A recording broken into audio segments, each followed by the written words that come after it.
Wednesday's the early signing day for college football.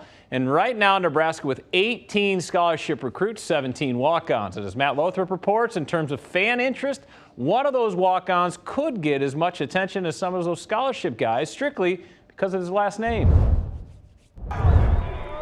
Watching Grant Taggy's high school days end in Memorial Stadium made it easy to romanticize his next chapter as a Cornhusker, carrying a surname synonymous with national championships in '70 and '71. There's an iconic picture of him like goal line, jumping over the pile, reaching the ball over to beat LSU, and it's just really cool to have that in my family. But Jerry Taggy, the former All-American and two-time Orange Bowl MVP, isn't the grandpa. He's not even an uncle. It would be my dad's second cousin, I think.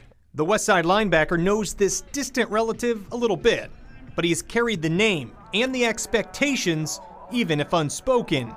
It's not been as much of a big deal since the Huskers haven't been great lately, but I could definitely see if we get things rolled around, there will be some comparisons. Comparisons could be tough. Different positions, different eras. Sure, Taggy threw a touchdown pass on Westside's run to a state runner-up finish, but he will play middle linebacker at Nebraska.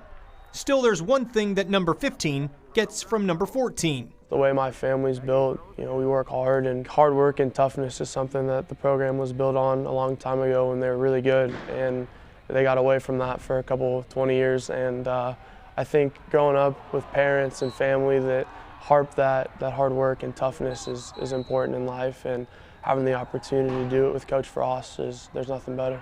Taggy turned down a scholarship offer to Northern Illinois to walk on at Nebraska, but he's not worried about becoming just a practice player.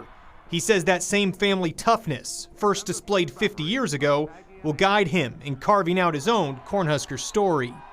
In Omaha, Matt Lothrop, KETV Newswatch 7 Sports. All right, thank you, Matt. Huskers add 2 more scholarship recruits today. Keyshawn Green, 4-star inside linebacker from Florida, and Nico Cooper, a 3-star outside linebacker from Hutchinson Community College in Kansas. And Nebraska announces its team award winners. Lamar Jackson wins the Guy Chamberlain Trophy, Mo Berry the Tom Novak Award, and Wyatt Mazur the Cletus Fisher Native Son Awards. Those award winners will be at the Outland Trophy Banquet right here in Omaha on January the 15th.